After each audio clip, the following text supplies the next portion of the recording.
का प्रेस वार्ता क्या है आपका? देखिए, चुनाव का समय, मैं संजय कुमार, मुजफ्फरपुर 94 से मैं समाजवादी जनता दल का प्रत्याशी हूँ। अभी मैं जब चुनाव के अपने जनसंपर्क के दौरान मुजफ्फरपुर के विभिन्न मोहल्लों में, सभी वार्ड में तकरीबन थोड़ा सा कुछ कहीं बचा हुआ है, मैं घूमने का काम किया। हालात बद से बदतर, शहर की जो आज की जो हालात है वह बद से बदतर है।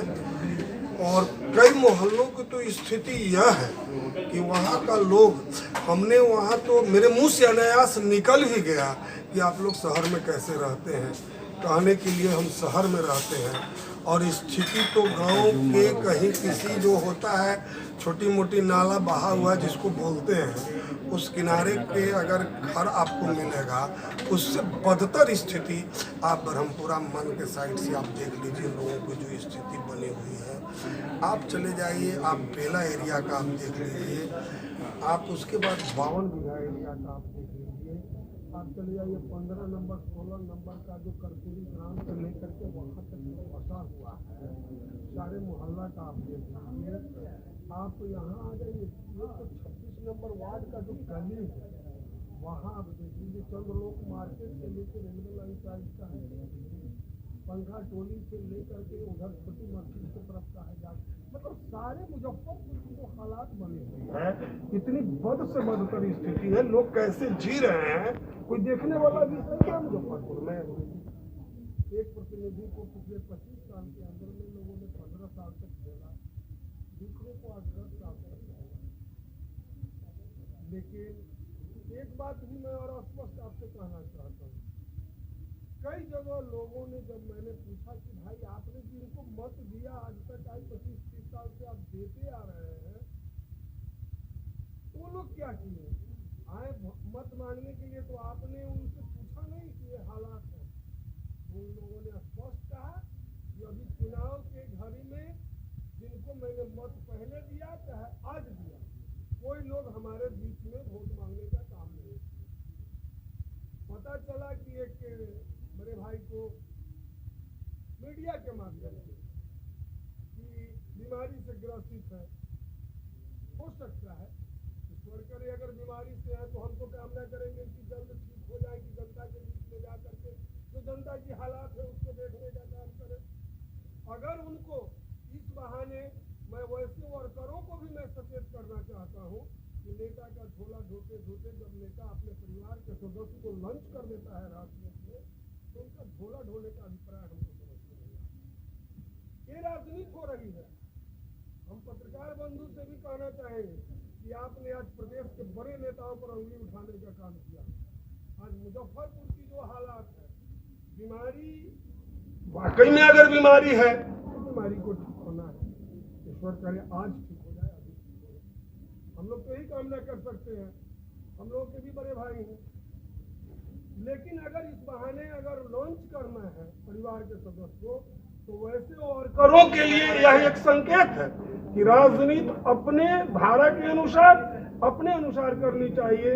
अगर जिंदगी में राजनीति में कहीं कुछ मुकाम के लिए सोच होगा, अन्यथा तो फिर तो झोला ढोना है, जिंदगी भर पीछे पीछे झोला ढोने का काम करें। ये मैं आज मीडिया के माध्यम से मुजफ्फरपुर के आम पॉलिटिकल राजनीतिक जो वर्कर हैं उनके लिए भी मुझे कहना है। और जो सामाजिक हालात है जो इतनी बद से बदतर है, इसलिए कोई भी जनप्रतिनिधि जो चुनाव लड़ रहे हैं, 28 में से कोई ना कोई चुनाव जीत करके जाएंगे, तो मैं उनसे निवेदन करूंगा, जो 74 साल से आज तक जो लोग चुनाव लड़ रहे हैं और कहते हैं कि हम समाज के अंतिम व्यक्ति को, दलित को, पिछड़ा को उत्थान करने के लिए आया हूं, तो चुनाव जीतने के बाद हम में से कोई भी प्रतिनिधि, सभी लोग जो हम आज चुनाव मैदान में चुनाव लड़ रहे हैं, अगर कोई भी जनप्रतिनिधि चुनाव जीतने का काम करते हैं तो उनसे मैं आग्रह करूंगा, विनती करूंगा, और मैं अपने अंदर भी झांक करके आत्ममंथन करूंगा कि उस व्यक्ति के लिए जो निरीह है, उसके लिए कोई तो आगे खड़ा हो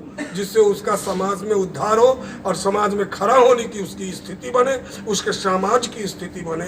ये मैं सभी लोगों से करबद्ध निवेदन के साथ कहना चाहूँगा। एक तरफ महागठबंधन का उम्मीदवार है, एक तरफ एनडीए का उम्मीदवार है, इस बीच में आपकी जो तीसरी गठबंधन के सवाल बढ़िया सवाल है, लेकिन एक चीज मैं आपसे स्पष्ट कहना चाहता हूँ, अगर जनता ने लिखित दोनों को दे दिया है तो तीसरे लोगों को उनको स्पष्ट नॉमिनेशन के पहले ही कह देते कि हम लोग लिख के दे दिए हैं, तो कोई उम्मीदवार क्यों बनता है? इसलिए इस भ्रम को पहले आप तोड़ लीजिए। महागठबंधन क्या होता है? महागठबंधन, अगर गठबंधन की बात है तो आज जो एनडीए है और जो उधर एक है, जो एक क्या बोलते हैं उसको, नारंगी वाले, एक हरा वाले हैं, तो उनसे तो बड़ा गठबंधन मेरा है आज के दिन में।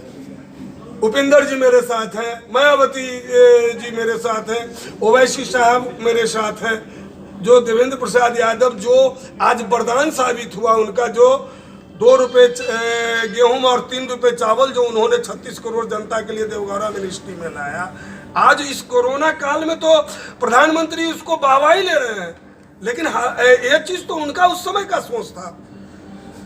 तो ये सारे समीकरण का, इससे बड़ा गठबंधन तो कोई गठबंधन ही बिहार में नहीं है, इसमें तो सारे गठबंधन भरे पड़े हैं। इसलिए ये सब चीज ऐसी कोई बात नहीं है, न कोई महागठबंधन है न कोई छोटा गठबंधन है।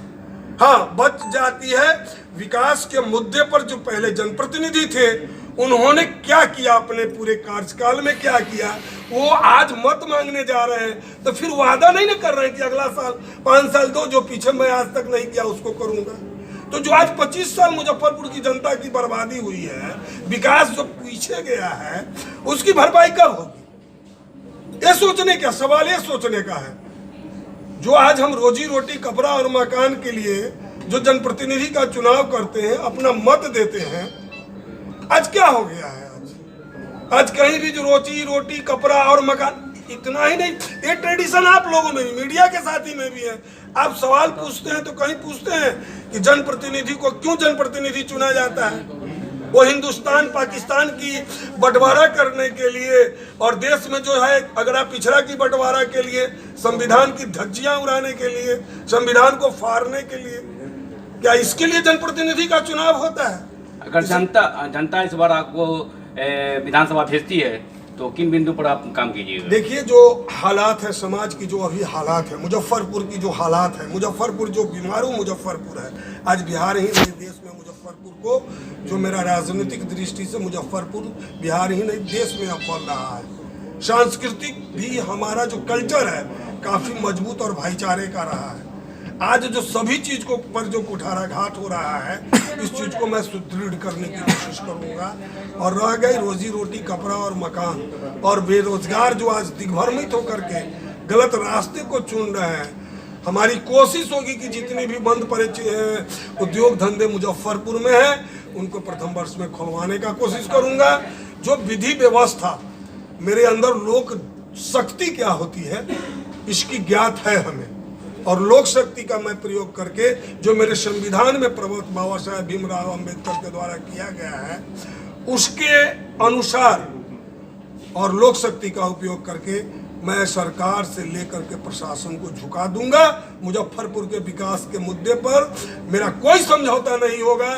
जमीनी स्तर से लेकर के चाहे ऊपर में हमको जिस स्तर पर लड़ाई लड़ना पड़ेगा, उस स्तर पर मैं लड़ करके मुजफ्फरपुर को, ये जो बीमारू मुजफ्फरपुर बना हुआ है, उसको मैं उभारने का काम करूंगा।